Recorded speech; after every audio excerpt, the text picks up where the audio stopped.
Hello and welcome to another episode of Other Record Labels. I'm your host, Scott Orr. I just did a really great interview this week with an author, and I'm excited to share the podcast with you later this year. I had this idea to take a break over Christmas.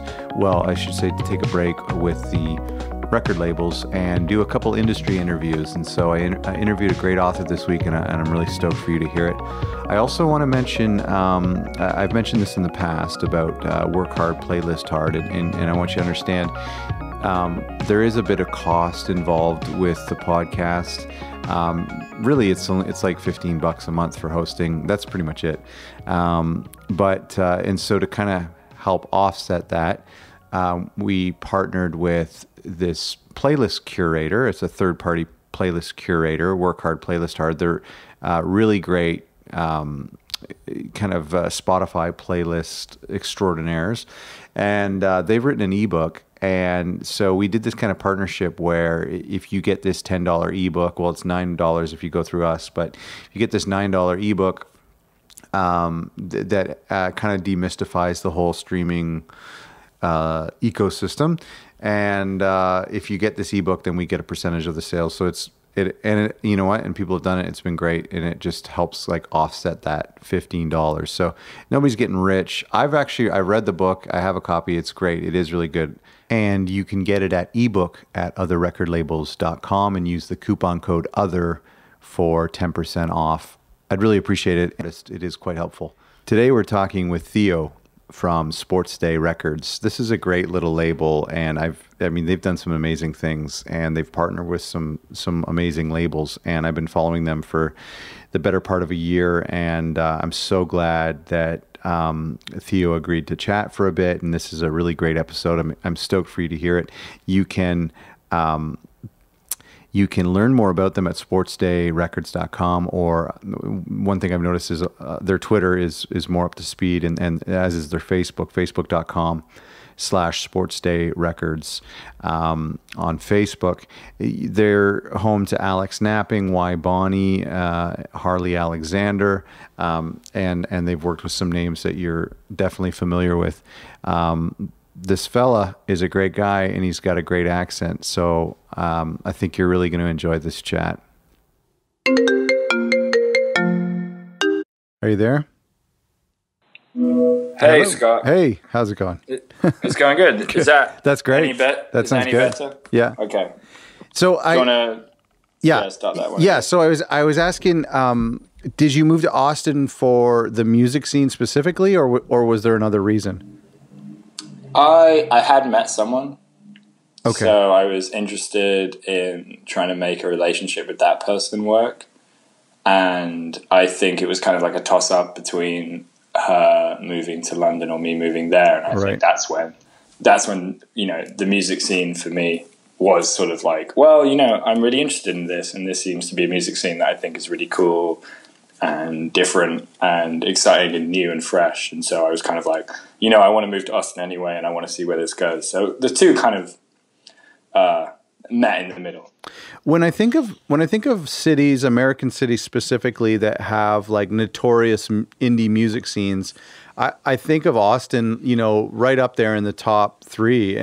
And so is it like, is that intimidating, or is it like, is it kind of easier, because there's so much going on?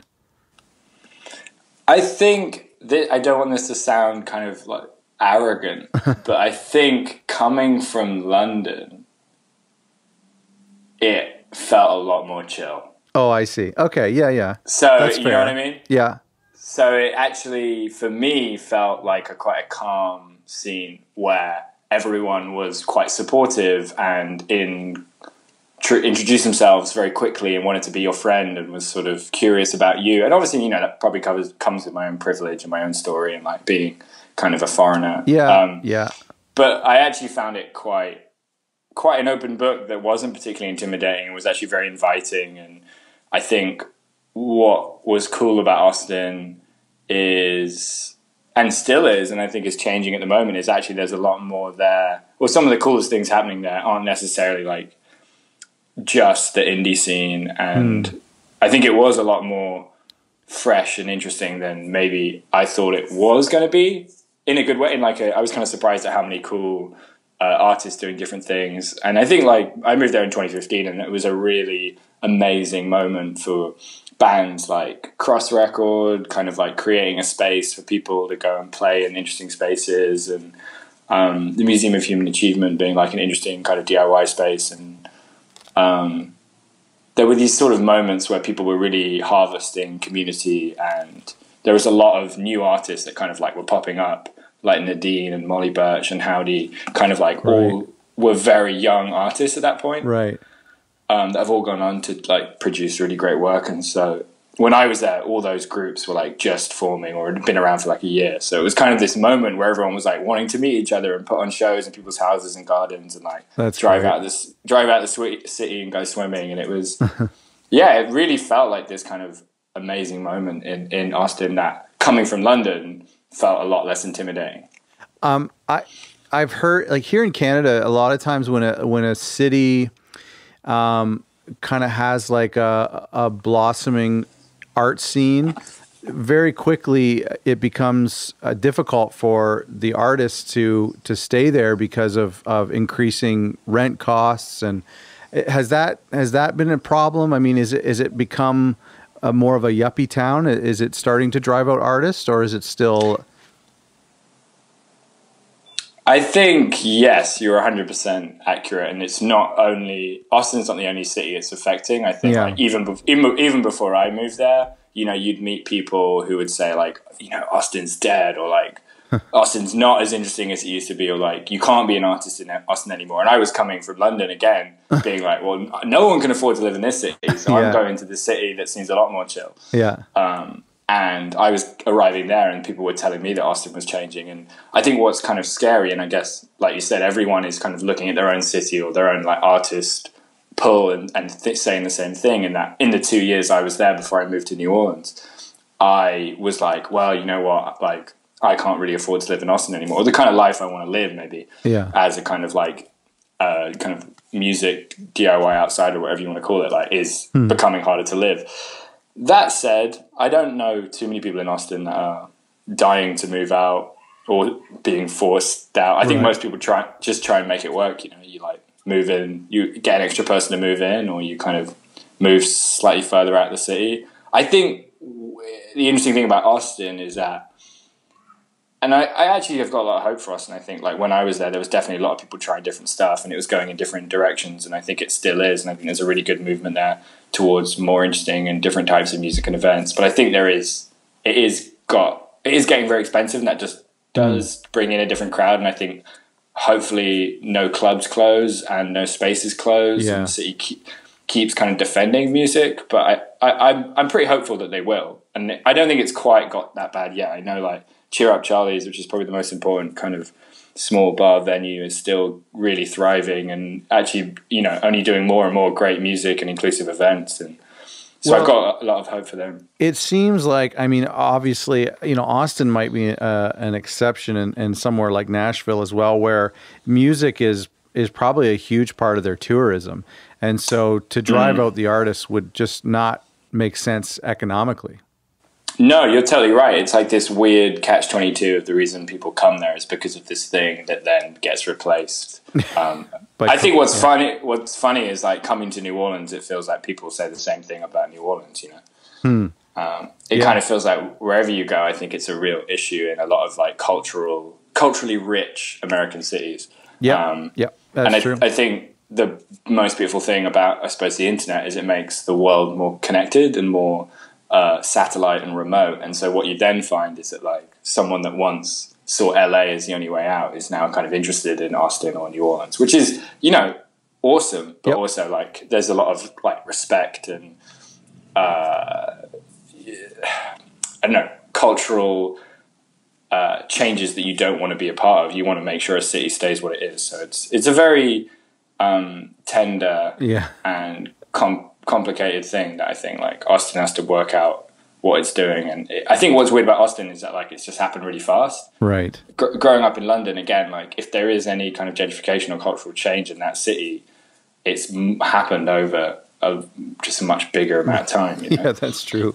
And it also tends to be a more international like change. Right, so like yeah. in London, there'll be just like, you know, a lot of like investment or people immigrating from like Russia or China or like Asia. You know what I mean? It'll be more like based on economy. Whereas in Austin, it is based on like a lot of young people from like California. Nothing against young people from California. They're all lovely, but you know what I mean. It's it tends to be one specific, like, it's not like a mixed group. It's not like, what am I trying to say? It's like one very specific group of people who are all moving there because of like tech or whatever. Right, no, you know that's what fair. I mean? I haven't asked you about the label yet. I want to do this. We're talking a lot about we got carried away. But how did you end up in New Orleans? And did you just bring like a bag of tapes and a laptop with you, and the label has a new headquarters everywhere you go? Like, how did you move over to New Orleans? Yeah, I mean, I love that image. I kind of makes me think I need a proper nice kind of suitcase or briefcase. I mean, I think you're amazingly, you know, you're right. At the end of the day, again, like what I was saying about like remote living, I think we're all in this interesting space where you can kind of be who you are wherever, or you can do what you need to do. So for me, that tends to just be like, you know, your computer, your desk, solid Wi-Fi connection, totally, sellotape, you know, packages and parcels, you know, stamps.com, you know, a dubbing machine, good speakers. It's not, you know, I feel very remote. I think what's harder, and, you know, I kind of bombed out of London with the label pretty early, but I think what's harder maybe is that, like, if you're in an LA or New York or London, you can spend more time as a label, maybe greasing up media networks or industry networks that maybe could help the label in that way. But I guess at this stage in my career, or Sports Day's career, it's like I'm not as worried about meeting someone from, you know, Universal Studios and might want to use one of my band's tracks for you know, Wes Anderson film. It's like you're not thinking that kind of way at the moment. So I suppose that's the only thing that holds you back from, you know, even moving from Austin to New Orleans. New Orleans has a lot less industry than Austin. But I think I'm enjoying what comes with being in a scene as a label where you're looking at artists from the ground up, you know, in DIY spaces or in bars or just in their studios or whatever, and talking to them and talking about what it is to be an artist or where they want to go tour and who do you know, and, you know, how could you and your ear and your curation or your, you know, the people you know influence their music, even in a very small way in regards to their career. So it's I think it's been fun, and that's what I loved about Austin, was just spending so much time with artists, not spending time with industry. And I think it's the same, and even more so in Austin. In New Orleans, because there's no industry here really. I think of some of the labels I've talked to and myself. I mean, where I live and where my label started, I don't think I could continue on without having that support base. And I mean, most of the initial Facebook likes of a new release come from my close friends and this community. How do you have that if you've moved around from city to city? That is a great question, and something that I've probably wrestled with. I think I'm incredibly grateful for the people from London or England who have stuck by me, and the people from Austin that continues to stick by me, and the people from New Orleans who've taken me in. I think, again, I felt even when I was in London, I was connected to people in Australia or continental Europe or the USA who were kind of supporting me and pushing me along, buying tapes, sharing music on Facebook or whatever. And I feel like as I move on, you know, maybe you lose some people who aren't seeing you every day at a venue or at their show, but I think a lot of people stick by you, and hopefully, you know, the label and the people you want to champion, you know, they like what you do at the end of the day. They're kind of, part of it is loyalty, and part of it is like people believing in what you're doing. I think it is hard, and I definitely have like not lost people in a bad way, but definitely like lost a sense of momentum in a city. But I think some people stuck around. Well, you know, and I feel like, you know, it may not be that big of a deal because everything is so global now because of Twitter and because of the internet and Bandcamp, and you know, my home base community is great, but I feel like they might just be more of a subconscious and an emotional, like, support system. Yeah. I'm sure we could still make things happen if I moved, across the country or whatnot.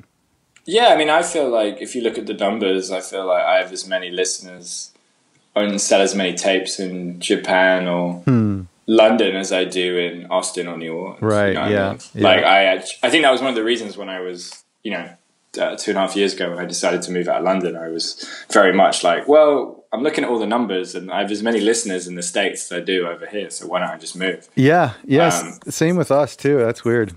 Yeah. You know what I mean? It's like things are so global. I think what's cool and something I want, the direction I'd love to go with the label, but it probably very much needs me to invest in my local community, is that like when I see labels like maybe Fat Possum in Oxford or Father Daughter in San Francisco or even Community Records in New Orleans especially, they spend so much time with the kind of hardcore people that come out to their shows and the people that have been there since day one, like you were saying about your friends and family, or even just like people in the scene. And I think I really envy the way they handle like anniversary shows or even local shows for the artists they promote, where they really support them. And I feel like I've never had that in London because I wasn't there long enough really when I was doing the label, and Austin and here. It's always kind of been a bit remote. So I feel like sometimes my best show, the best kind of community I could rabble for someone is like, somewhere totally random where there just happens to be a lot of people who have my back. Right. But I would say the antithesis of that, though, is South by, because I feel like when I was in London, I went out to South by a couple of times. And obviously I was in Austin, so I knew people from London who were coming out. And I knew people from all over the country who were coming to Austin. So I felt like during South by, I was always able to kind of do these shows that felt really communal. And, that's great. And supportive. And everyone was kind of like meeting each other and being like, yeah, you're going to do this. And so I kind of have a lot of love for South by being almost like where my label really found its home, even if, it's kind of just 1 week or one show. I feel that same envy too, because I don't really go out to a lot of shows, and our city's not huge, so we can't do more than like a few shows a year really, without like exhausting the fans. And so I feel that too. I see some people who like, it seems like they live in clubs and they're doing all these cool shows, but my dream has always been to just try to foster that same community, but online, and to try to do that through playlisters and people who just listen to our music while they're studying and through Twitter or whatnot. Yeah, I think it's underrated, the idea of the internet being like the location. I mean, I think you draw a lot from your home, but I don't see the issue of being like an online label or being a satellite label. I feel really indebted to London, Austin, and New Orleans for like making me who I am. And I also am really thankful for the internet and the strangers who I've never met in real life that are a huge part of the label. I think like my most emotional moments, or my moments of success, if you want to use that word, are like when I've got written letters from people, from listeners, or even just like nice emails, and they've said like, oh, I found this track and I did this with it, or your output has always made me think this, or has given me this night or this memory. And that's awesome. That's the stuff that you remember. And I think in your darkest days, that's the stuff you cling to for like, why am I still doing this? Yeah, I have a lot of those too. I really like what you said about like how like the online community is underrated, and it's almost like it's still for people who kind of, my generation, like, lived a life before the internet, and so like it has that stigma still a little bit. Like it is still weird that I have really close friends who I've never met in person. You know what I mean? Like my grandfather would probably think that's super strange. And like, like obviously meeting someone online and marrying them still has like a little bit of that stigma that it did like in the early 2000s. But I think you're right. I think there's like the fact that I have business associates and I have friends and I have artists on our label who I've never met. It doesn't bother me in the slightest. No.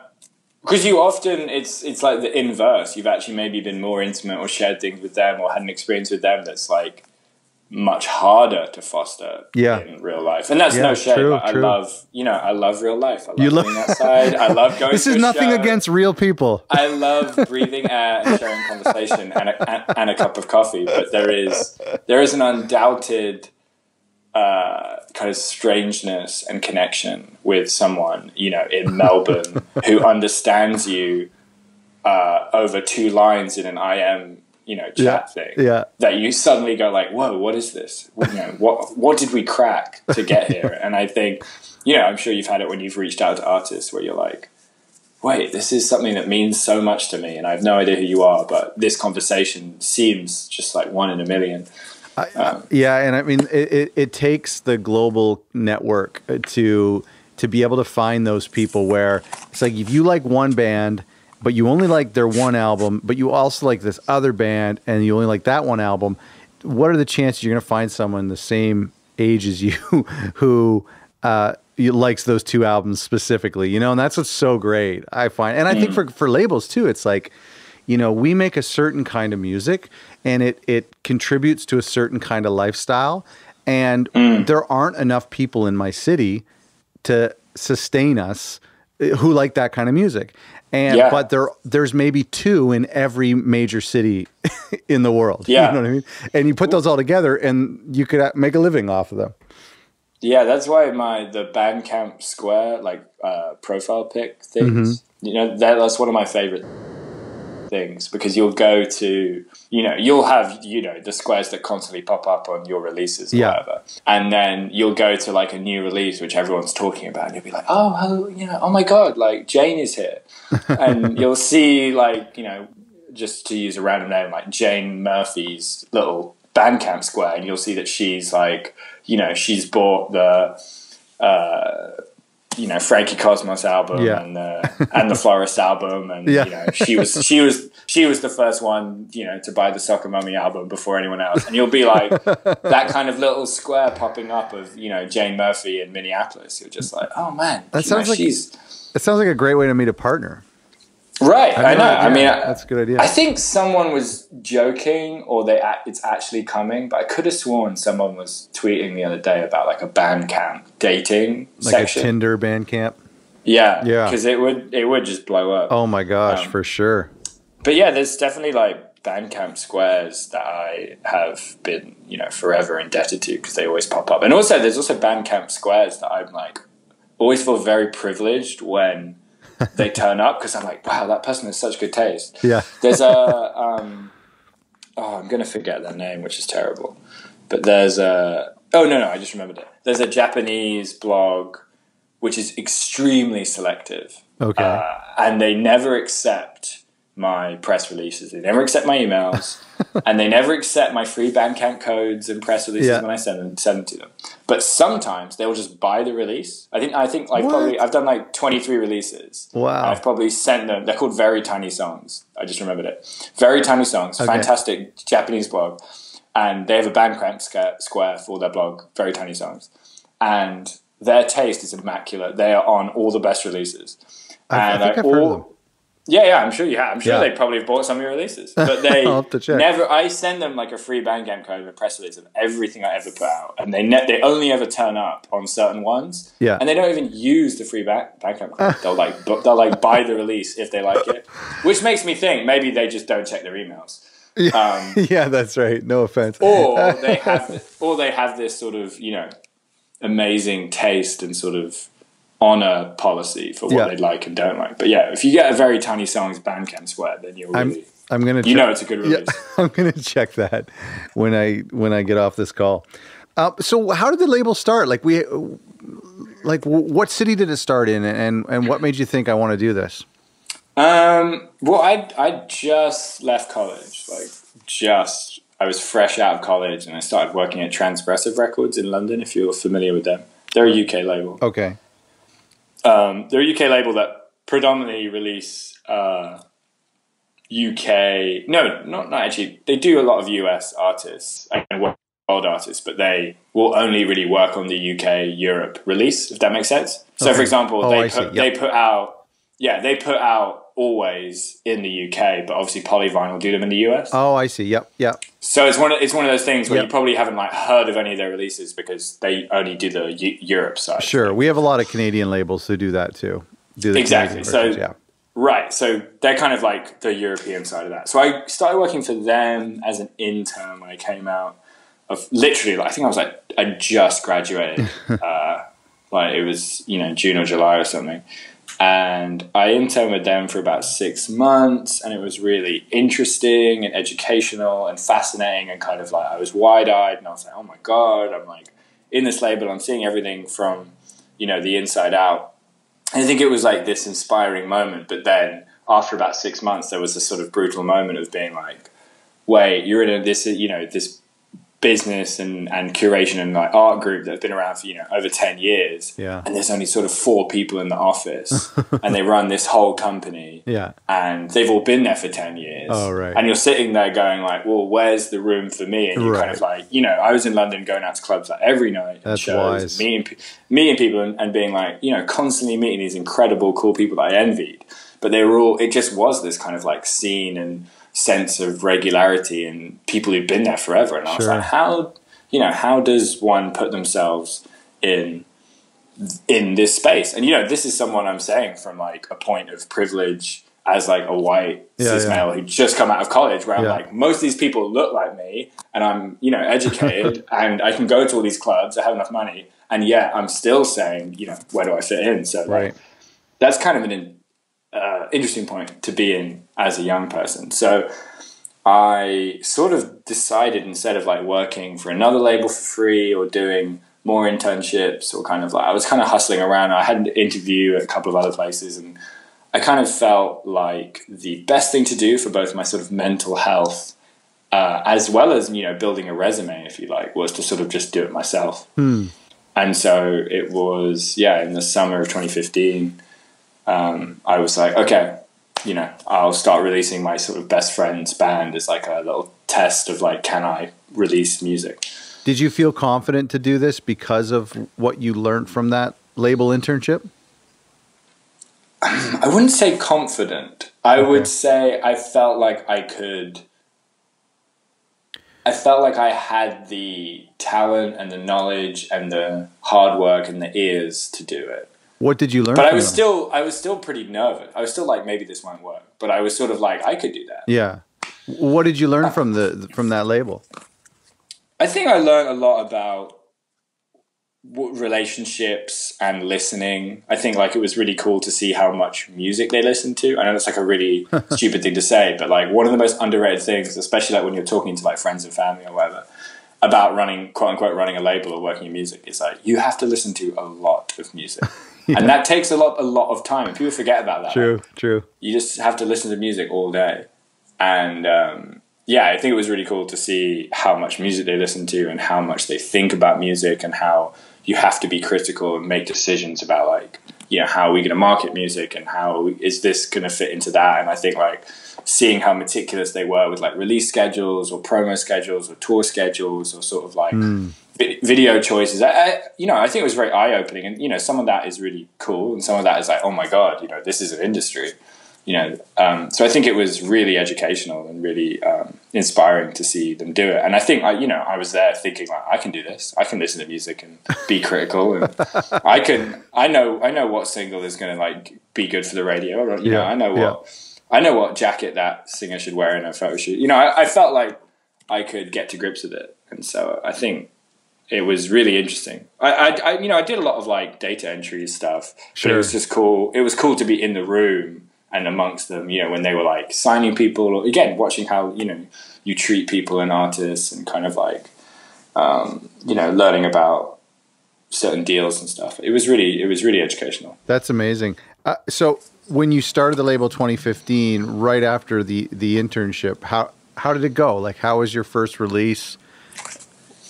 Well, it's funny because my first release, in a way, going back to the idea of like local community, my first release feels like the only release where I was like, it was all about my friends and family and the people I was with at shows, like coming out and like backing it. Right. Because it was with my best friend from high school and college, his band, who were in Brighton, called Lionbark, who are now called Nature TV. They're still a band in Brighton, and they'd been around for a couple of years, or like 18 months, and hadn't released anything properly. And I was kind of like, they were looking for a kind of kick up the arse to do, put some music out there and kind of like have someone spur them on. And I was, looking for a band that was willing to trust me to put their music out. So we kind of like met at the right time, and like emotionally, and like our ideas were very linked.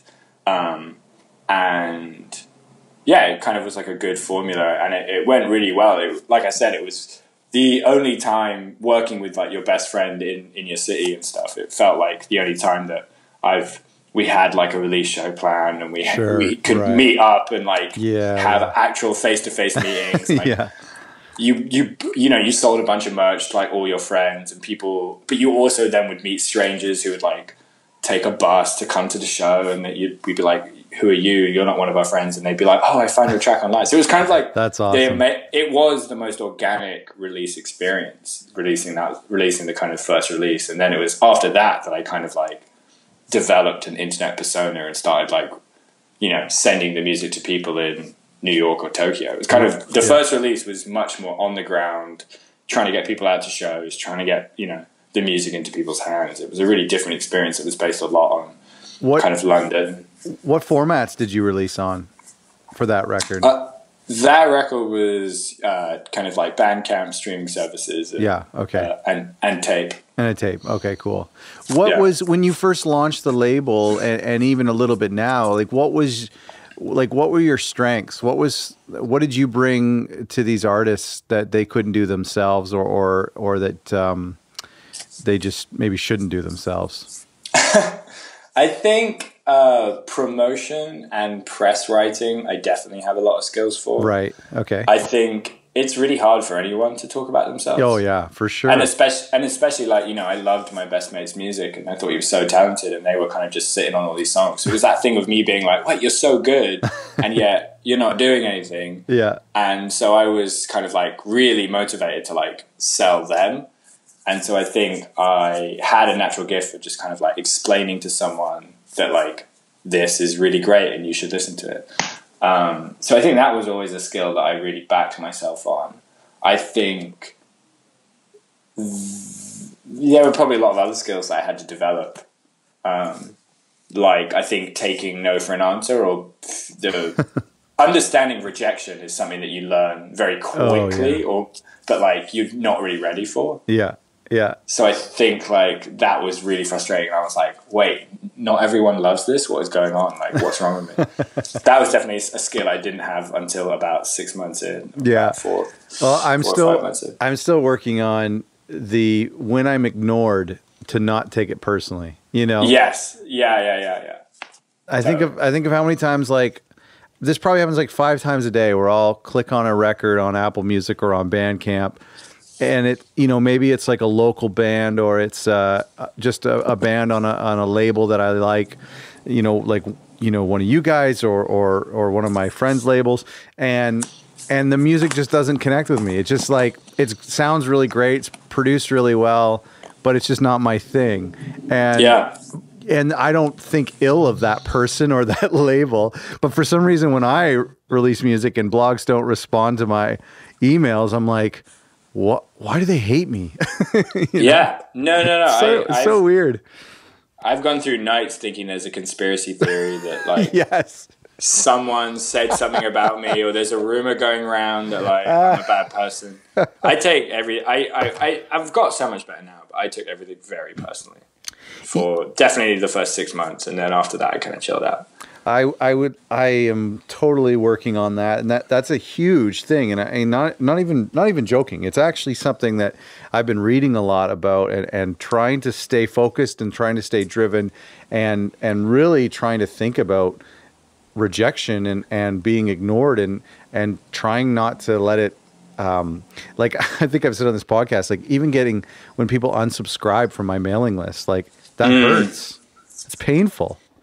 But yeah, and I think I remember the first time I like got a tape order from someone, and they would like, they'd buy one tape, and then you could tell they like stuck along and they were like, get the next tape, and you're like, wow, this person's like just really into the label. Yeah. And then they would not get the kind of the third or the fourth release, and then you'd be like, oh my God. Oh my God! What did I do to Caroline in Chapel Hill, North Carolina, that she's gone off my music? It's like, what, I kind of, I have her address, and I'm thinking, do I need to write her a letter to say, you need to go there. Yeah, I'm getting in the car and driving to Chapel Hill. It's one of those things where like and because, I've never had anyone else as a part of the label, so it's always just been me. So although on social media or in like, business, I'll try and use the like pronoun we, or like act as if it's a business. It's always just me. So it is this idea that like, if you don't like the label, you basically don't like me. So you're kind of having a kind of personal crisis. I do that all the time. Yeah. Yeah, it's a classic move. Yeah. Oh man, it's got me thinking so much, and I really do think you should go talk to Caroline. I actually, it's funny because a couple times, and I've been so bad at doing this, but when we had one record, we had a record that semi blew up for us. It did nicely. And what was it? Well, sorry, can we just get a name check? Yeah, sure. The record the artist is called Benjamin, and the album is called The Bear and the Barn Owl. And it was this, he's a high school buddy of mine, and we recorded it in my sweaty attic over the course of like 4 or 5 years. And it ended up coming out, and it did really well. It was this kind of like acoustic folk with a bit of like, post emo, kind of a throwback to that 2000 sound. Anyway, it did well, and I was really proud because I loved that record. And I decided to like email each person who bought that record on Bandcamp, just a thank you email. Like, I mean, it was only like maybe, I don't know, there's like 30 or so people. And so like I emailed them all. I maybe heard back from like 4 or 5. They probably thought it was creepy, but I just think at the time, and I still kind of feel this way. It's like, we have a few of those people who will buy everything or who will support us on Patreon or whatever. And, it's so huge, and I try to be cool and try to be like, oh, we here at Other Songs headquarters appreciate your business. But the reality is it's like, that's an individual who is allowing me to live my dream. And I should really like turn around and say, thank you so much. Like, it means a lot. Yeah, no, I think that's a really beautiful sentiment, and I echo it. I've never taken for granted any listener we've had, and I have made a point of probably 90% of physical sales always handwriting a thank you letter. Oh, good for you. Yeah, that's a great idea. I've been pretty good. I wouldn't say 100% because I'm sure there'll be someone out there that's like, wait, I didn't get it there. But I usually, 3 or 4 sentences. But that's amazing. Have always written just like a postcard. And I often print postcards of, a picture of the band or the album artwork or whatever, and get like a postcard print so that I can just slip that in as like an extra with a sticker or whatever. And so I've always tried to like, write that thank you, or even just like, I hope this gives you a moment that means something or whatever, something that is sincere and, often different for every person who's buying it. Like if that's it is so smart. Someone in Duluth, Minnesota, just being like, hey, I hope this lets the snow melt a little bit faster or whatever. You know what I mean? Just like, it's huge, man. It's so huge because it means a lot to me. So I'm just trying to make sure they know that. Well, I actually bought a tape from a Toronto band called Little Kid, who is amazing. And their artwork was phenomenal and their record was phenomenal. And I bought this cassette and I wanted to support them, but I also think it was a fantastic record. And the album came in the mail a couple weeks later, and in the fold was this like tiny little torn piece of paper, and it just said, "Hey Scott, thanks for buying the record," whatever, like a little note like what you're talking about. And for me, like I'm telling you as a fan, that was really nice. Like, you know what I mean? I probably threw it in the garbage right away, but it was really nice. Like it meant a lot. And it does something subconsciously, I think, for the fan. Yeah. I mean, even if it does end up in the garbage, I still feel like there is that moment of reading it that is really important. Oh, for sure. Like you were saying. Yeah. So There was a good kind of friend of mine used to run a radio station before he was in college. I think he was in high school when he was running this radio show. Maybe he had just started college. But he once wrote me a letter from Bristol, Sam, just absolute sweetheart and supporter of the label since day one. And I will never forget the letter he wrote me, just about what the label meant to him and how he ended up starting a tape label and kind of like trying to put on shows and nights in Bristol, and was saying like, you know, you were one of the first people I saw doing it. And I think the letter he wrote me that I still have, it's in a box of special things on my shelf, means so much, because he very much kind of gave the love back. And I think in those little ways, again, like this idea of reaching out to someone across the world, I think like, it does mean a lot. And I definitely have never forgotten anything nice someone said to me. Absolutely. So I hope it goes both ways. I one of the things I remind myself a lot is, you know, it often feels like this is kind of a thankless job, especially when you put in hours upon hours of promoting a release, and then it maybe only sells like 5 copies or something. But you still love the record, you're still proud of it. But one of the things I try to remind myself is, think of all the albums that you have on your Bandcamp collection or in your iTunes or on your record collection, and how many of those artists have you personally sent an email to and said, thank you for what you do, or I love you, or whatever, you know? And it's like, really, there's not that many. Like, there's artists that I have maybe 5 of their records, like physical records, and I've never sent them an email. I've never said thank you. I've never tweeted at them. But yet they're such a huge part of my life. And that's a great point. I just have to remind myself of that there's probably people out there who had one of our songs played at their wedding, or, you know what I mean? Well, I've got to interrupt you there, because that actually reminds me of my all-time favorite Bandcamp. Thank you. Oh, go. Which was Rachel something. Okay. I can't remember her second name. Her name was definitely Rachel. I could find it in an email. But Rachel in Toronto. Oh, Canadian. Had You and Me by Lionbach, which was on the first ever Sports Day release. Okay. Played as her first dance at her wedding. Oh my gosh, that is huge. That was my first release. That was about 4 or 5 months into starting the label. How did she find the record? She never said. Oh, wow. She never said. I emailed her back just being like, wow, this is, you know, more than I could ever dream of, a song connecting with someone. I'm just glad that you heard it. Unbelievable. Like, you know, congratulations. I didn't, you know, go to town on a reply, but I just remember showing that to the band and being like, this is insane. Is she still married? I don't know. Maybe just joking. After this podcast. Rachel, if you're listening. Yeah, shout out Rachel. But that's amazing. Yeah, I was knocked over. I couldn't believe it. It's incredible. Yeah. And the thing is, as listeners, you know, and I'm a huge music fan. I've been a huge music fan before I was a fan of running a label.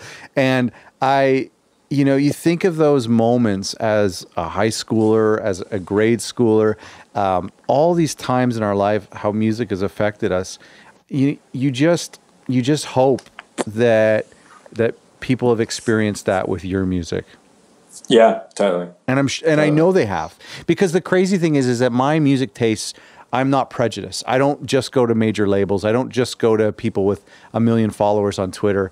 I have moments. I have favorite records that nobody has ever heard of. You know what I mean? I know that there's artists out there that I am definitely their biggest fan. Like, I know I am. You know what I mean? So I just try to remind myself that there are people, hopefully there are people like me, that appreciate our music, hopefully, you know? Yeah. Let's talk about tapes. I think, I read online in an interview with you that we have something in common here, and forgive me if I'm wrong, but, this could be a huge special bonding moment here, but, maybe not. The something we have in common is no jacket required. Is that true? Was that your first tape? Yeah, that is my first tape. Oh my gosh. That was my first tape as well. And I mean, I I don't think it was my first tape that I bought, but it was definitely. Oh yeah, I didn't buy it either. I didn't buy. Yeah, okay. Yeah. It was my dad. Yeah, it was given to me by my dad. Yeah, In a box of multiple tapes. Oh, But great. I do remember No Jacket Required was one of the first that I remember playing. Like, I remember grabbing it out of this box my dad had given me because he was like, I don't need these anymore. No one listens to tapes. And I was like, what are you talking about? I have a tape player. And so I remember, having this hi-fi with a tape player, listening to No Jacket Required, A and B, front and back. Oh, for sure. That's a great album. It's great. I've been listening to it Phil again. Collins. I got the remastered on vinyl, and it's a fantastic record. I mean, it's production-wise, it's something that like people would die to recreate today. Yeah. It's a great sleeve as well, even the tape sleeve. Oh, I remember pulling it out and going through, it's like a J card plus one or whatever.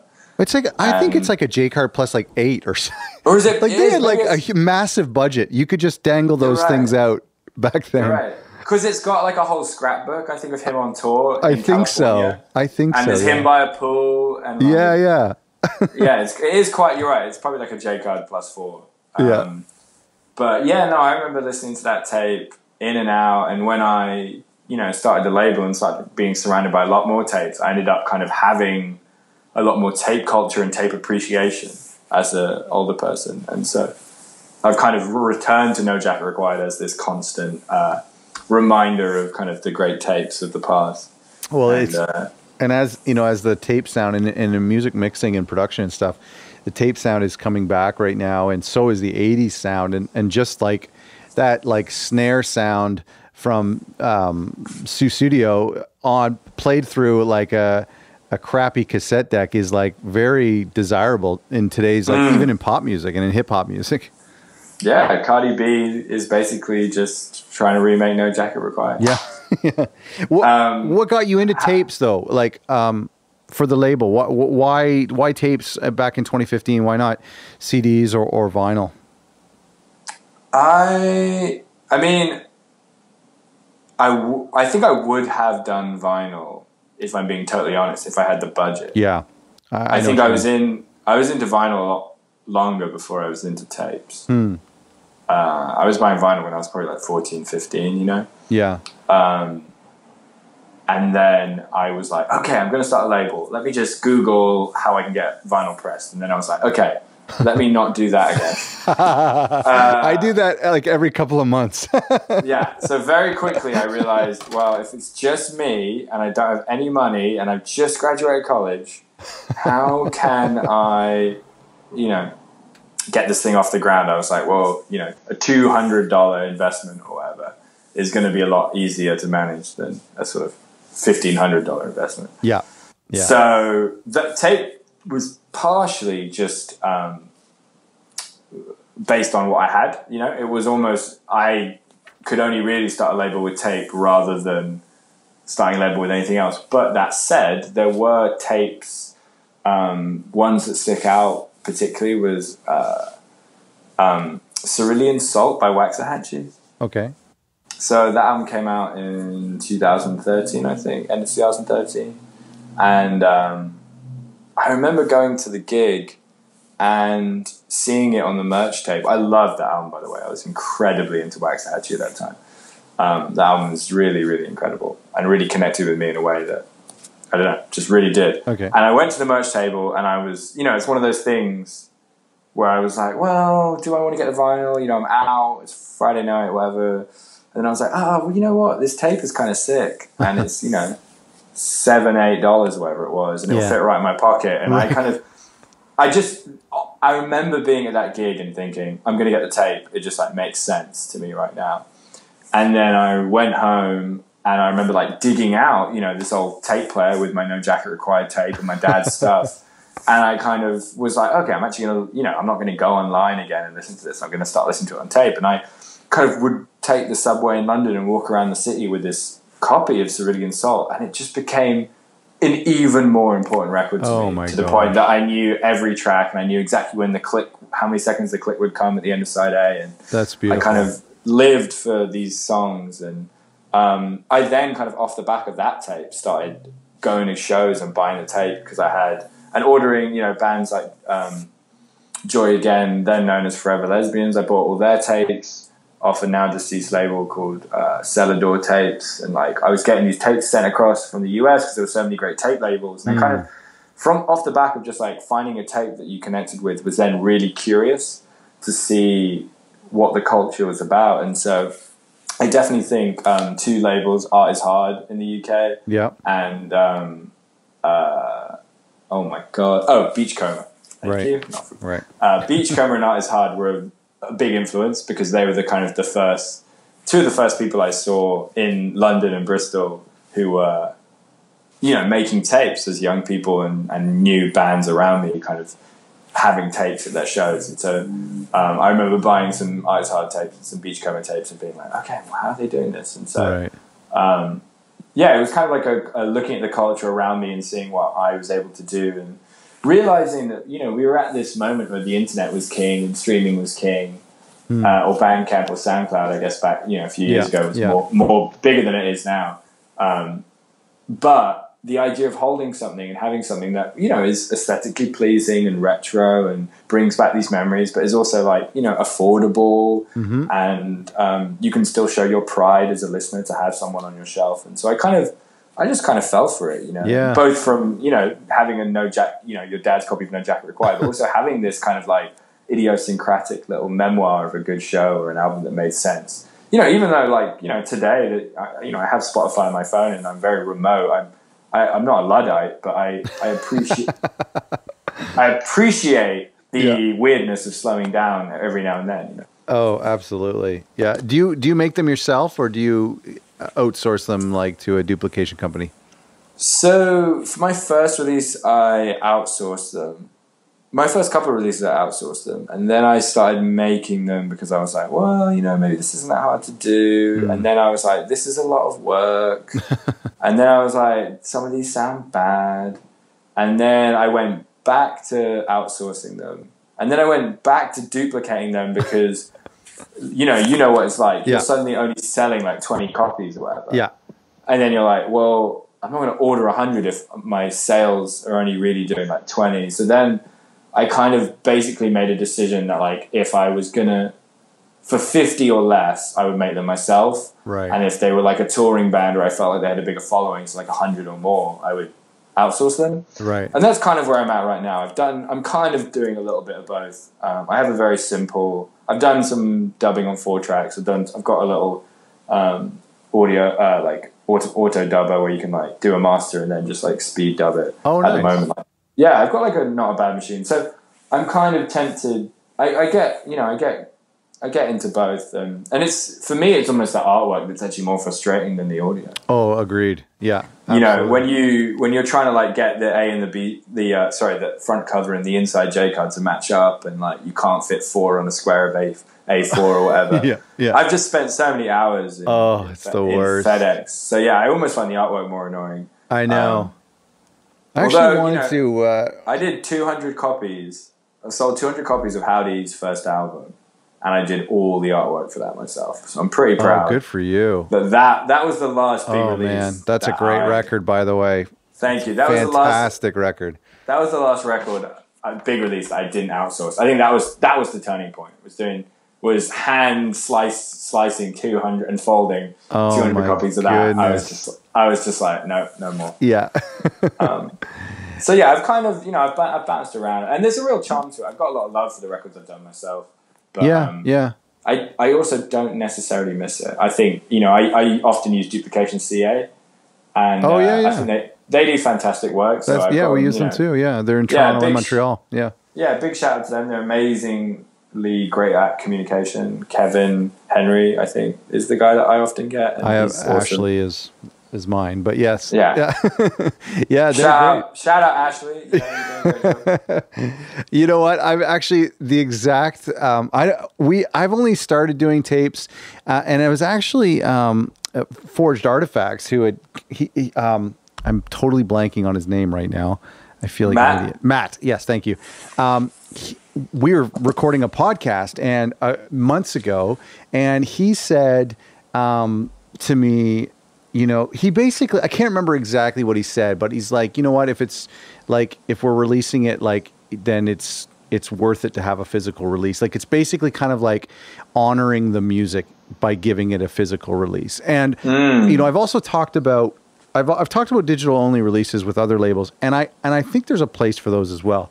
But I love the idea, and I'm such a fan of physical, of vinyl and cassettes. I have a cassette collection, and I love the idea of, you know, even though, you know, we just spent maybe $150 on an M Grig, which is an instrumental EP that we did last September. And after Matt said that, I'm like, you know what?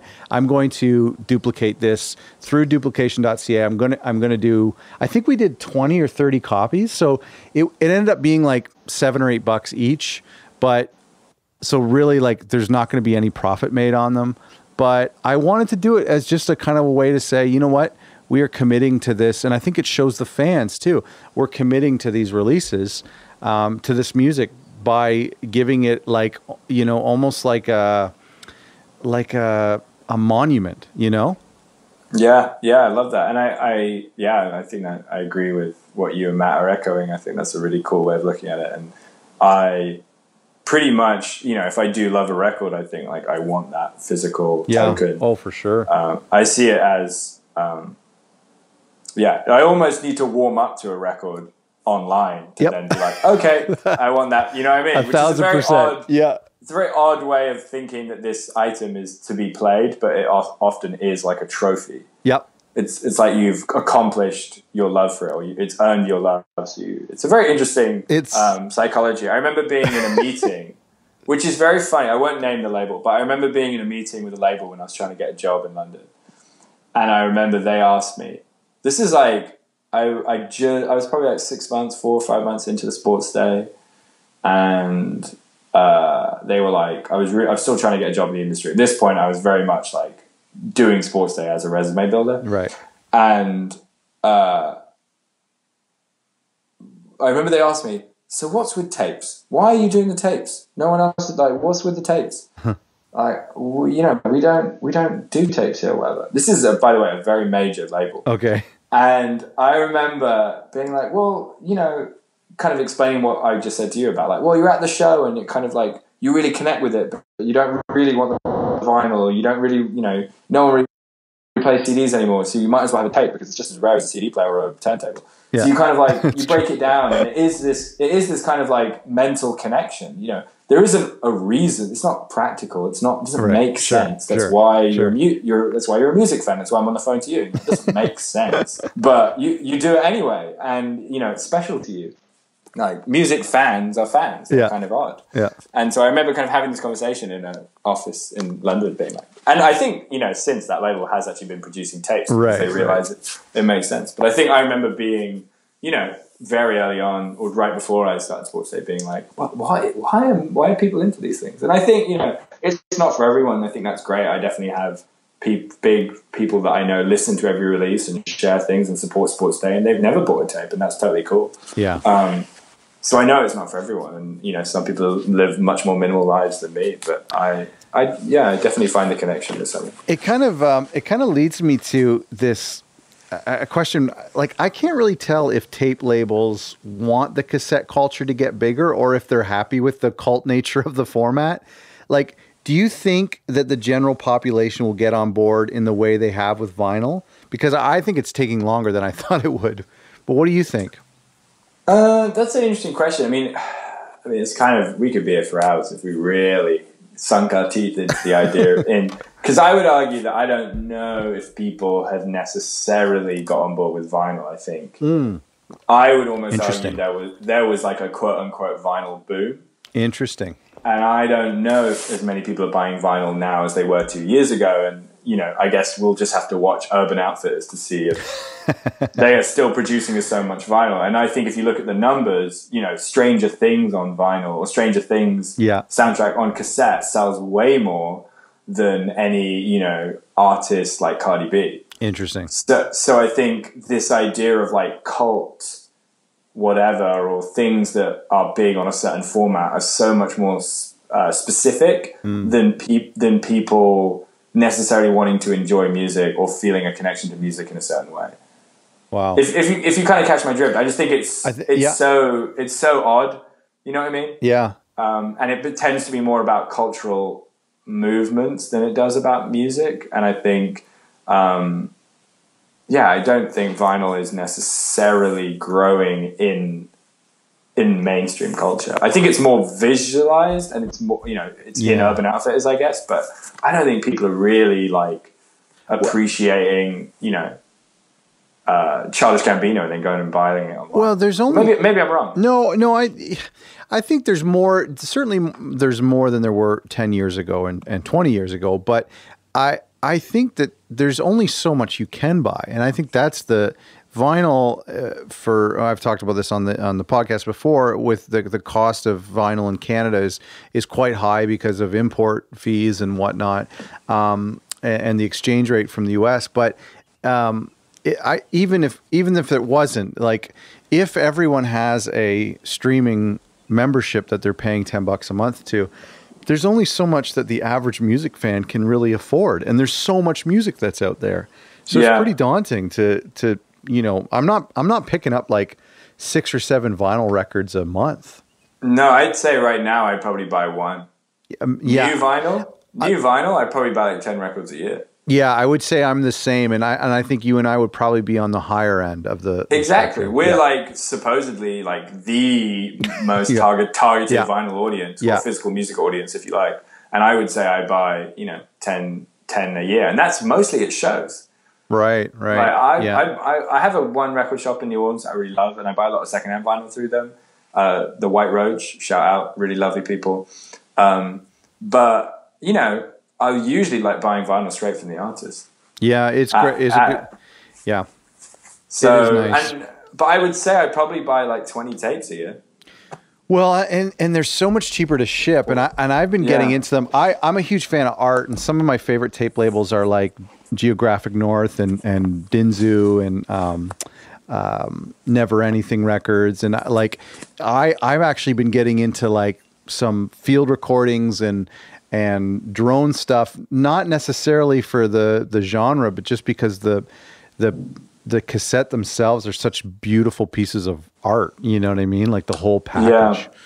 Forged Artifacts has some really exactly. Yeah, I think Matt. Yep. Matt does amazing work, and Furhoof as well. Yep. Oh yeah. The thing with vinyl, I've said this to artists before when they're talking about doing vinyl is everyone's talking about it. It seems like it's the big thing, but I try to remind them. It's like, think of all your friends that have a record player, and really, even in like the young millennial age artsy community, you're really only talking about half of your friends have record players, if that, right? And then of those people who have record players, like, they're only being able to afford maybe one a month, maybe one every other month, and like, they're going to have to make the choice to buy your record over buying the new Sufjan or the National. You know what I mean? Like, oh my God, totally. Yeah. So that's what I always feel. It's like I pressed my own record once, and it was a really tough experience. I mean, it cost a lot of money. It took like 6 months. I don't think I ever made back. I certainly haven't made back the money. And shipping them, I've lost so much money shipping them overseas. I mean, I still love vinyl. I don't want to poo-poo it, but it's very difficult. And I love to see tapes rising up. Yeah, no, I'm with you. And I think, going back to that original question, do you see it growing? I don't think tapes have peaked, because I think I find people discovering them all the time. And I think, again, like, if you look at the culture of Urban Outfitters, or like Porches releasing a tape, or Childish Gambino releasing a tape, it clearly is growing. I guess a bit like vinyl, I think at the end of the day, I don't see it ever really being mainstream, or like this thing that people do without thinking about it. Yeah. Like I was saying to you, I think you have to go through a relationship with something for you to justify getting on tape. Yeah, I think that's a great That's a great point, because I do that too. I never realized I did it, but you have to date it for a little while before you propose to it. Yeah. So I don't think we're ever going to be in a scenario where people are like, oh, you know what I'd like? Yo, I haven't listened to the new Porches album. Let me just get out my tape player. I think like that day maybe isn't upon us, but I think the idea of people appreciating music with a physical release, especially again at shows, I think bands, and I think you'd have to talk to someone who is in a band and tours more, but I think tape sales at shows are probably pretty solid, if not rising. So I think in that respect, and again, I think that's where like bands do probably sell most of their records and like going back to like, you know, a band like Harley, the only reason, well, not the only reason, it's obviously a great record, but like we weren't going to sell 200 tapes online. They toured twice and we sold 200 tapes. You know? Probably like 100 of those tapes on tour and maybe 100 of those online. So it's like, you know, for a touring band, you're going to do a lot better in regards to like physical sales, in my opinion, which again, I think is kind of interesting because we do so much online, but the idea of physical connection with an artist is still so important. Yeah. Yeah. Touring is great for physical sales because of you eliminate that shipping. And so it's almost. Yeah, that's a great point. Yeah.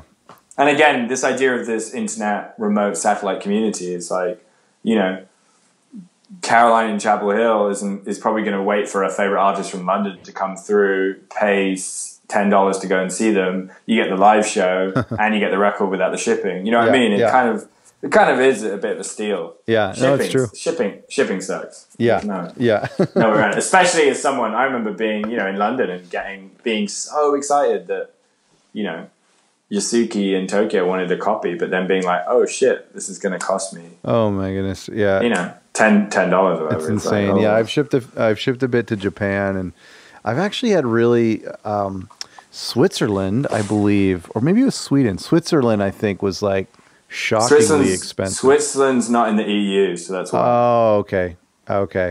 Well, no longer is England coming out. So. Right, yeah. Good luck with that, yeah. Actually, England, if Canada, England, I don't know if it's maybe because we share a queen or something, but like it's not bad at all. Back in the day, I could put an oversized, for a CD, I could put like an oversized lettermail stamp on it and ship it for like $1.50. And I had one guy tell me he got it like 2 days later. That's amazing. Yeah. What are they doing? What is the underground? It's the Queen. It's the Queen. Post railroad, yeah. The Queen comes and gets it. The US is pretty bad. Is it? Going elsewhere. Europe is extortionate. It's sort of $13, $12 or something. Oh, yeah. Which is crazy.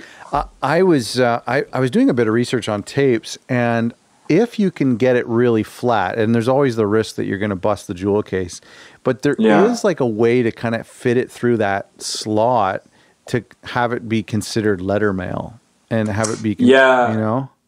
There's actually a really weird, I use stamps.com, and there is a really weird option where I think if you're right, it's oversized. So if you get like an A4 or what? Do you say A4 or do you say 8 by 11? 8.5 by 11, yeah. We don't. What North Americans call 8.5 by 11. If you get like an 8.5 by 11 envelope, or what I would call an A4 envelope, right? And you put a tape in that, you can get it as oversized letter. But if you put it in like, you know, a 5 by 7, isn't that weird? Sort of package, it becomes like a parcel. Oh, weird. So it's really weird, and so you can actually save a bit on mail if you post it in a really in a thing that you clearly don't need that much space, but it's technically like an oversized piece of, I don't know. Yeah. But there is some ways you can kind of fluff it. Yeah. I think. Oh man, you know, it'd be nice. Yeah, it'd be nice if like, I don't know, there was some sort of solution to that, because as the world gets so digital, it gets so global, we are still like restricted by the actual geography, the actual distance. Maybe, which is why, you know, I think Bandcamp, you know, is such a godsend, and you know, even Spotify, even though it doesn't really pay people out enough, I think is still an incredible piece of technology, because at the end of the day, everything is in the palm of your hand, and your next favorite artist is in the palm of your hand if you go and stay curious. So I think, you know, it is really powerful, and don't I don't want anyone to feel like they, need to get a tape and pay the shipping just to enjoy something. I think it's, it's awesome if you're a part of this, and it's awesome if you're just opening your ears.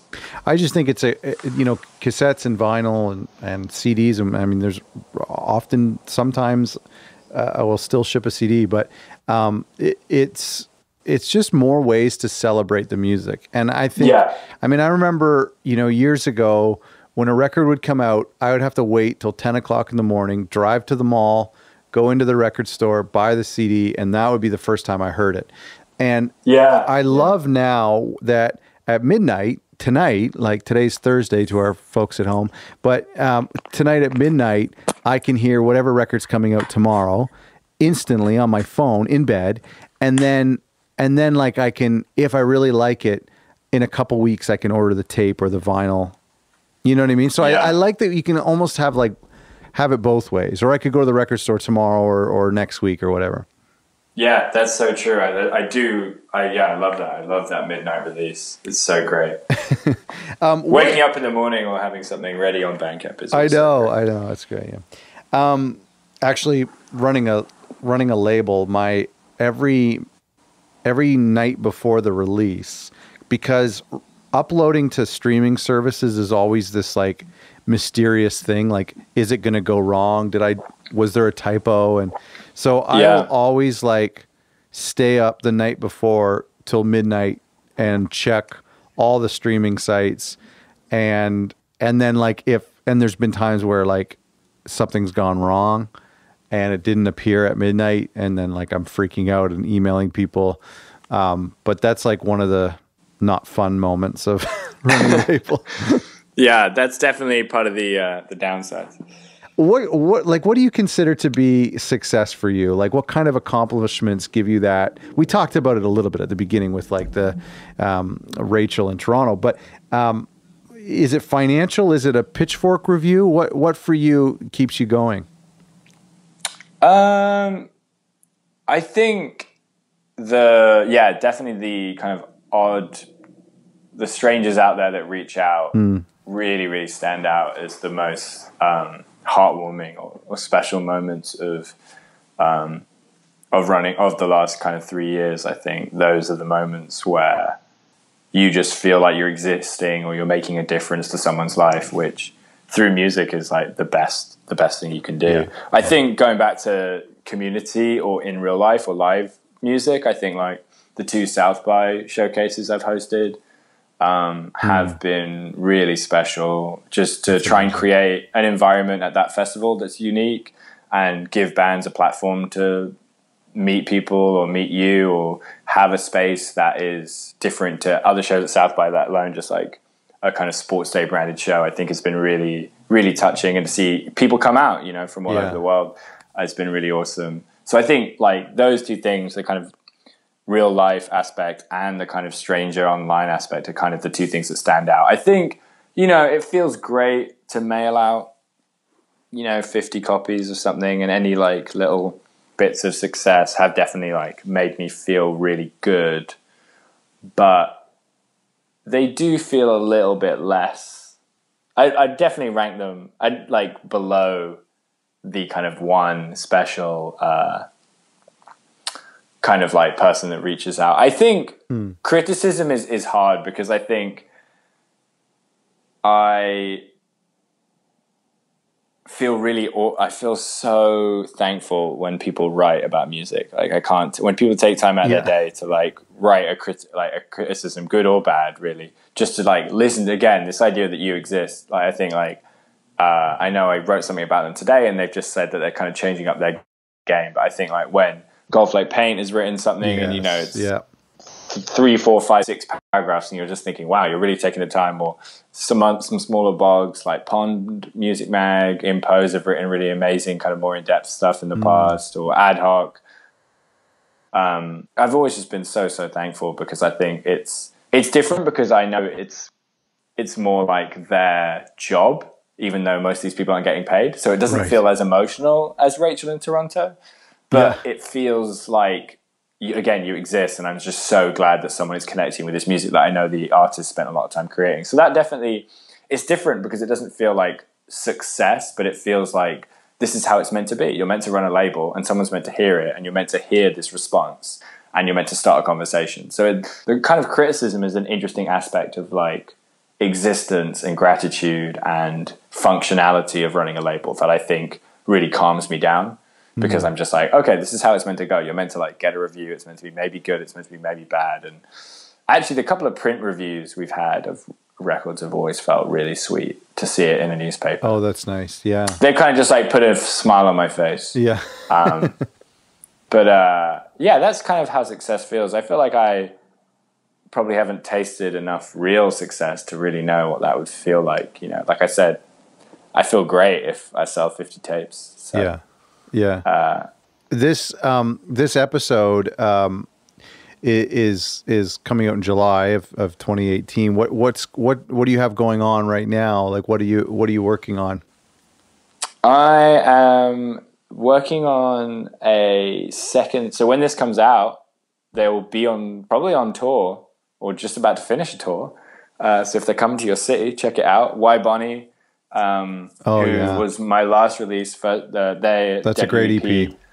Really great. They have a new EP which will be out by the time you hear this. That's awesome.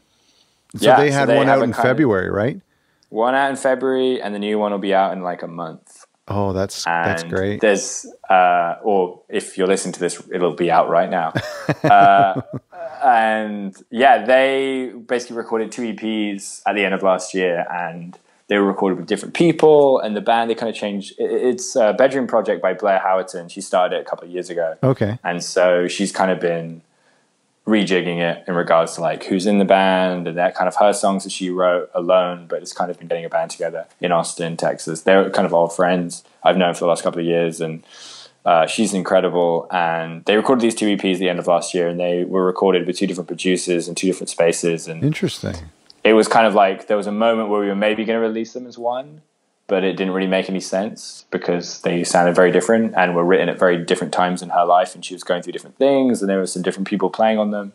And so we decided to kind of split them up into 2 different sounds. And so the first one is a little bit kind of emotionally raw and a bit kind of simpler in its delivery and its sentiment. It's a lot about kind of grief and loss and maybe the nostalgia of looking back and trying to work out like what is going on in life. It's very confused. I think In Water is a really beautiful, confused record about like trying to rehash something that's happened to you. And I think the new one is going to be a lot more playful and rose tinted and a little bit more kind of psychedelic. Not necessarily psychedelic in its sound. It's definitely not psych rock. But it has this amazing use of images. Oh, nice. That one image jumps from the other, which I think is both like an old school kind of like objectivist poetry way of looking at things, but I think it's also very contemporary because of the way we like scroll through Instagram. Right. And the single off the second EP, like I said, by the time you hear this, it'll be out and they'll be on tour of the US, is called Stereo. And it's really incredible the way she describes this sort of breakup scene. And then the way she describes kind of suddenly looking at her phone, and the way she describes suddenly the way people might be worried like that they haven't seen this person in a while, and what are they going to be thinking if like kind of we're not together. And she kind of jumps between her point of view and other people's point of views, and that sounds then amazing. She talks about getting lost in the music. So she's sort of like breaking up with someone, I think, in the song, and then she sort of talks about just being lost in the music and like only hearing the songs on the stereo and not hearing like what's going on in the scene that she's describing. And you know what I mean? It's just kind of like, it's just a pop song, or it's just a kind of indie song, but it's, you know, she has this amazing use of depth and kind of static imagery that you get confused when you listen to it, but you play it back and you're like, well, it's kind of like, I don't know, she's very talented. But when you were listening to both these EPs, presumably months ago, what made you decide to put one in February and one in July?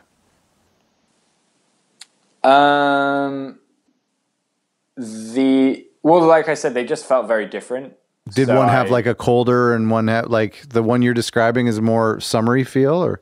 Yeah, I guess it is a more summery feel. I think the last one was better for introducing them. because it was their first EP as a band. Oh, I see. Okay. So it was kind of like their first release, and some of the songs, or a lot of the whole first EP really was written around the sudden death of her brother, and I think she'd been holding on to a lot of these songs, and I think it was very cathartic for her. And maybe you could say it had a colder sentiment to it, and I think it was something that very much needed to have the band and her to move on and to kind of get these songs and to introduce them and build as a platform. And so this EP is kind of cool because the songs were actually written before the first EP, but they were recorded after. It's kind of weird. The whole timeline of the band's kind of funny because she kind of like was a solo artist, but she's kind of gained some bandmates and re-recorded some of these songs. And so the first EP, it's like all the songs were written in a very specific time in her life. Whereas this second EP, the songs are actually written like kind of all over the place, but they've been put back together with the band. And it's kind of in two halves, actually. It's going to be an A-side, 5 tracks, but 3 on the A and 2 on the B. And the 2 B-sides is actually her solo. And they're kind of much more like Taz Cami kind of beat up recordings. And the front 3 are really kind of zingy, full studio sounding ones. So it's going to kind of have a bit more depth, show a bit more of the kind of Wide Bonnie experience. And like I said, they're a little bit more glowing and kind of sun-kissed. I don't want to take too much more of your time, but I mean, this has got me thinking about, this record, this EP that comes out in the summer in July. What do you think about premieres and blog coverage at the moment? My opinion changes all the time, and I love blogs, and I'm incredibly grateful for the support they give. We've talked about that for seemingly nothing in return. But at the same time, I'm feeling like something's got to give. Like, it's stressful for me to try to send a heartfelt pitch to every blog possible. And I know it's stressful for them to receive like hundreds of emails a day. What are your thoughts on the whole thing? I think likewise, I'm incredibly indebted and thankful to the people that support us. But I also think that time has sort of, or everyone's attention or culture or whatever has shifted to the point where, there's just so many people out there, there's so many labels and so many artists that it's sort of impossible for these to function in the way that they were, or the way that is healthy. And so I think, this kind of slow, quote unquote, slow journalism practice of sites like portals or stadiums and shrines, I think are really where the culture is going, whereby, you have one piece a week or one piece every 2 weeks. Wow. And you spend a lot more time, the creative independent is another kind of piece. I don't know if they're still going, but yours truly kind of used to be like this. They used to only do like one feature a month. And I think that's attention to detail and really caring about people is kind of where we're going. And I think the idea of constantly pumping out content is like just tiring everybody out. And I think it's hard because you're basically saying like everyone is going to get less content and less attention, but I realistically don't know how else, we're going to survive. Yeah. So I don't really have the answer, and I wish I kind of go back and forth on premiere culture because it seems to be incredibly false that people only want your content if it's exclusive. But part of me is like, well, why shouldn't we make something feel special? So it's sort of, it's this sort of weird back and forth of stuff. And I think sites that, I'm not going to name any, but sites that overdo content or write about anything or, create clickbait will die out because I don't think is that sustainable either? Yeah, I don't know. Right. I feel like you're going to get more clicks if people think your piece is so great that they want to revisit it. You know what I mean? Yeah. Oh, yeah. It's like, if I find a really good piece on Paul's or Golf Lake Pain, or even on Pitchfork, I'll go back and check it out twice or share it with someone. Whereas, like, if I'm just clicking something to access something, like, there is a disconnect there. Yeah. Yeah, I'm going back and forth all the time, too, because sometimes I feel like, why don't I just drop this single right now? But then there's this, gnawing in the back of my mind where it's like, well, if I properly do this, and if we do get a few coverages, and if by chance it gets up on, Hype Machine, and then maybe Spotify algorithms will find it, and it's like, it feels like I don't know. It's just like, it's kind of no, like, no, no. Yeah, you know what I mean? Think you explained it really well. I think that exact thought process of like, well, but this thing might connect. Yeah. That. You're totally playing the game. I think the only other thing just to add to this conversation is that I think the algorithm changes on Facebook and Twitter and Instagram to some extent, although Instagram is not as bad, I think have had a huge effect on this. Mm-hmm. Because nothing moves as organically as it did a few years ago. Oh, yeah. Oh, totally. Yeah. I used to get, or everyone, you know, I to this day have never really run any Facebook or Twitter ads because I just think they're so ridiculous, and I try and really push people to try and naturally share things that I put out. But like, there used to just be so much more traction on those sites, so that you could, you know, share stuff organically. And I just think now it's so hard, so much harder to get people to like commit to stuff. Yeah. And so then you're forced to be like, well, how can I use these other tools to like help stuff move? Well, and I feel bad because when a blog does write about our artists, I will share their posts on our Facebook page, but it's like, come on, it's getting like, no one sees it. Yeah. It's getting like 20 views, 30 views. And I mean, it's such a weird position to be in because I don't want to disrespect the blogs in any way, because it blows my mind. And I mean, we've talked about this in this episode, but it blows my mind when I'm reading, you know, for us here in Canada, we have Ride the Tempo and we have Grey Owl Point. And it just to see someone spend an hour writing 6 paragraphs about our record, it just blows my mind, you know, and they're not making royalties. There's nothing in it for them. And so I certainly love them and appreciate them, but it's such it's a weird time. Yeah, it's a really weird time. And I think like the album review in general is something that like, you know, is not as much of a thing. And again, like, I think if you have a slow journalism site, or like, I don't know, I guess I still read some pitchfork reviews. Yeah. Some, I guess, like longer content is either like a designated interview or like essay piece, or it's, you know, a pithy 2-liner. The in between has kind of vanished. That's true. You know? Yeah, that's true.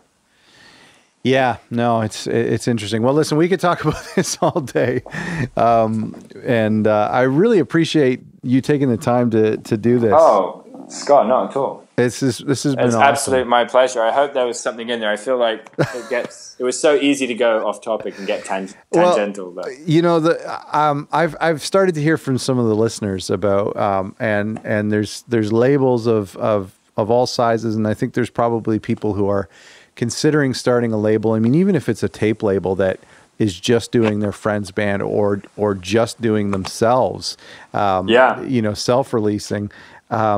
These are questions that they're going to have, you know, either within the first couple of months or 4 or 5 years into it.